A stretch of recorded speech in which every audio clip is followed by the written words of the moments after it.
네, 여러분 안녕하십니까. 발성변형기술사 최상균입니다. 오늘도 사전에 공지해 드린 바와 같이 현직 기술사분을 모시고 또 좋은 말씀 나눠보도록 하겠습니다.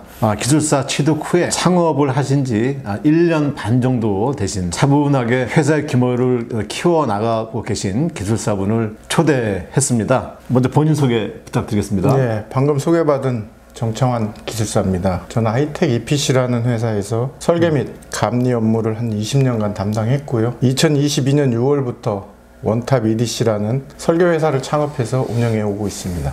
엔지니어링 회사의 근무를 장기간 하셨던 때문인지 몰라도 실무 이론에 대해서도 매우 해박하셨던 그런 것을 제가 기억이 나고 있습니다. 그 오랜 시간 지났는데 아직도 기억을 하고 계십니까? 그렇죠. 정 기술사님은 저희 학원에서도 논술반 강의를 하셨었죠? 예. 제가 2013년 2월부터 2016년 2월까지 3년 동안 논술반 강의를 했지요. 미천한 실력으로 여러 수강생들 앞에서 강의를 한다는 것이 때론 힘도 많이 들었지만 시험에 합격한 수강생이 찾아와서 고맙다고 인사할 때나 또 여러 사회 모임에서 종종 저에게 수강하신 분이 반갑게 맞아줄 때 강의하기 참 잘했다는 생각이 들곤 또 합니다. 예, 그 기분 저도 충분히 이해합니다. 본격적으로 질문을 한번 시작해 보겠습니다. 먼저 공부를 하시게 된 계기에 대해서 좀 간단하게 설명 한번 부탁드릴게요.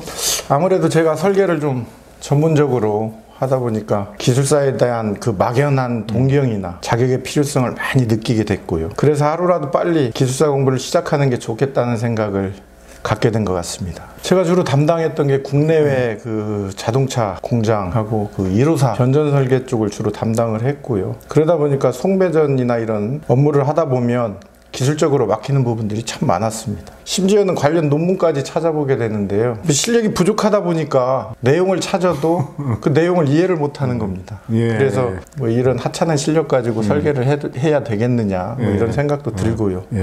또 주위에 이제 기술사분들한테 자문을 많이 듣고 하다 보니까 자연스럽게 그 기술사 취득에 대한 열망이 생기고 그 결과 기술사 공부로 이어진 게 아닌가 싶습니다. 공부하셨던 그 과정 얘기를 한번 들어볼까요? 제가 2008년부터 공부를 좀 시작을 했습니다. 2010년 92회 시험에 1차하고 2차를 합격해서 2년 정도의 시간이 걸린 것 같습니다. 뭐 기술사 학원이 아시다시피 많이 있지 않습니까? 그 중에서도 제가 대한전기학원을 선택해서 수강하게 된 이유를 말씀드리면 대한전기학원의 그 커리큘럼이 참 마음에 들었습니다. 기본부터 체계적으로 가르쳐주는 학원이라 초보 수강자인 저에게는 가장 적합한 학원이라는 생각에 다니게 됐고요. 결론적으로 탁월한 선택이었다고 생각합니다. 초보 수강생은 아니죠. 이미 사회적으로 10여 년 이상 실무를 갖고 계셨던 분이니까 정규반, 논술반, 연구반 이게 커리큘럼이 있는데 수강은 어떻게 하셨습니까? 정규반, 논술반을 각각 2회씩 수강을 했고요. 특별한 교수님을 만나게 돼서 아주 잘했다고 생각을 하고요. 90회 때 시험 봐서 56점에 불합격했습니다. 그리고 92회 때 그 68점으로 합격을 하게 됐습니다. 그때는 1년에 2번 시험 볼 때니까요. 그렇죠. 그러니까 2번 시험 봐서 합격을 하셨다는 말씀인데 사실 이거 대단한 결과입니다. 일반적으로 이제 공부하는 과정에서 오는 뭐 슬럼프, 어려움 이런 것들이 당연히 있죠. 근데 그런 과정을 쉽게 해결하셨을 것 같은데 기억나는 뭐 사례들이 좀 있었을까요? 쉽게 해결된 건 없고요.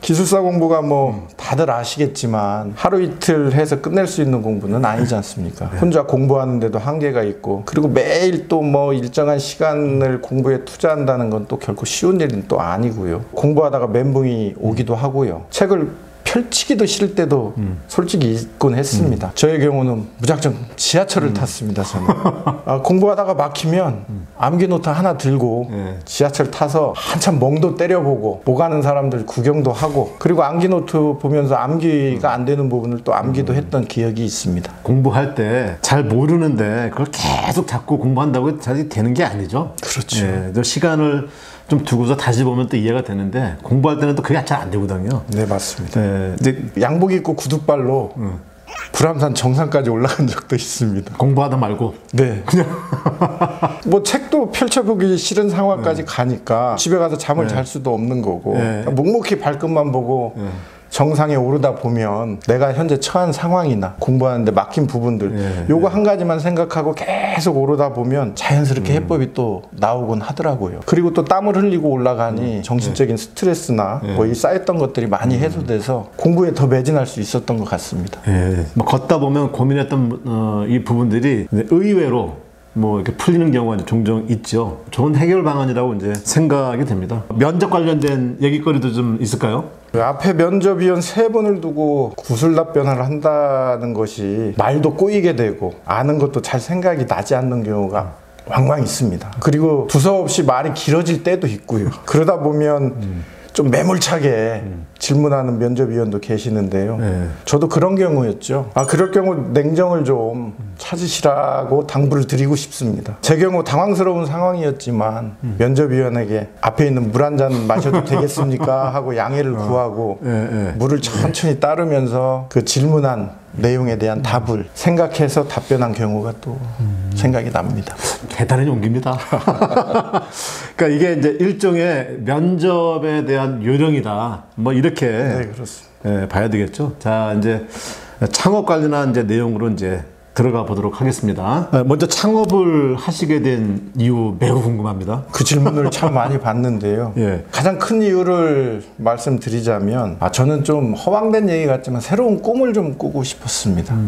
기술사라는 높은 꿈을 이루고 나서 새로운 꿈을 꾸지를 못했거든요. 제가 생각하기에 꿈이라는 건 우리가 살아가는 데 필요한 그 원동력이라고 생각을 하는데요. 그렇죠. 한 회사에 20년 넘게 직장 생활을 하다 보니까 뭐 직책도 그렇고 연봉도 충분하다 싶을 정도로 대우를 받았습니다. 솔직히. 물론 같이 근무하시는 분들도 모두 좋았고요. 모든 게 만족스러웠었죠. 그런데 이제 뭐 제 나이도 50이 넘고 보니까 제 자신을 한번 돌아봤습니다. 앞으로 이제 살아갈 날들은 뭘 하면서 살아갈 것인가. 곰곰이 생각해 보니까 저는 꿈을 꾸고 있지 않더라고요. 삶의 그 안락함. 완전히 나태해져 가는 제 모습을 그때 본 거죠. 제가 의욕도 열정도 뭐 아무것도 없이 그저 뭐 주어진 하루하루 살아가는데 만족하는 그런 느낌. 그래서 고민을 많이 하게 된 것 같습니다. 나이 50에 어떤 꿈을 꾸어야 하는가. 새롭게 좀 도전해보고 싶고 패기로 부딪힐 수 있는 그런 꿈, 멈춘 심장을 좀 뛰게 하는 꿈을 찾기가 뭐 결코 쉽지는 않았는데요. 그 답이 창업하는 것이었습니다. 그러니까 기술사를 공부했을 때는 기술사 따는 게 이제 1차적인 꿈이었는데 기술사를 취득한 이후에 새로운 꿈을 찾아야 된다. 그러니까 꿈을 찾기 위한 창업 뭐 이렇게 정리가 되는군요. 이제 좀 현실적으로 창업을 위한 조건이나 여건 등도 한번 알아보고 싶은데요. 사실 뭐 창업을 하자고 굳게 마음을 먹고 시작을 해야 되겠다고 했지만 앞이 막막했습니다. 그래서 고민하다가 사업 계획서를 한번 작성을 해보자 해서 작성을 했는데요. 기본적인 것부터 회사의 위치는 어디에 내고 자금 조달은 또 어떻게 하고 영업 범위는 또 어디로 하고 등등 생각나는 모든 것을 한번 정리해 봤습니다. 뭐 이게 계획서 작성이 한 번으로 끝난 게 아니고요. 아마 수십 번 고치고 해서 계획서를 마무리한 것 같습니다. 그리고 현재 그 계획서대로 창업을 하고 회사 운영을 하고 있습니다. 여러분 사전에 제가 이제 창업 계획서를 미리 받아서 읽어봤습니다. 매우 꼼꼼하게 필요한 사항을 서술에 놓으셨습니다. 아마도 창업을 하실 계획이 있는 분들에게는 교과서 같은 소중한 내용이 되지 않을까 싶습니다. 예를 들자면 회사명을 무엇을 할 것이냐, 회사의 주력 업종은 무엇을 할 것이냐, 설계 업면허는 무엇을 할 것이냐, 인력 수급은 어떻게 할 것이냐, 영업처는 어디로 할 것이냐, 사무실 위치, 면적 어떻게 할 것이냐, 창업 시점은 언제 할 것이냐, 개인 사업자를 할 것이냐, 법인 사업자를 할 것이냐, 초기 투자금은 얼마로 할 것이냐, 1년간 회사 운영비는 얼마 정도가 필요할 것이냐, 최소 1년간 자금 조달 방법은 어떻게 할 것이냐, 회사 로고까지 전범위에 걸쳐서 아주 꼼꼼하게 준비를 하셨는데 이 관련된 내용에 대해서 한번 설명 좀 부탁드려 보겠습니다. 네, 창업 생각하시는 분들은 이제 초기 자금 문제에 대해 많이 고민을 하실 것 같아서 그 부분을 말씀드리면 저희 원탑 EDC는 전문 설계업과 감리업으로 창업을 했습니다. 그래서 초기 투자된 자금은 업면허 출자금이 한 1,200만 원 정도, 그리고 사무실 임대 비용 1,500만 원, 기타 사무 집기 및 컴퓨터 구입 비용 등 1,000만 원 정도 해서 총 3, 4천만 원 정도 초기 자금이 투입된 것 같습니다. 지금 말씀하신 것처럼 이제 계획서를 보면 매우 꼼꼼하다고 느꼈던 게 제 기억에 남는데, 뭐 예를 들자면 이런 겁니다.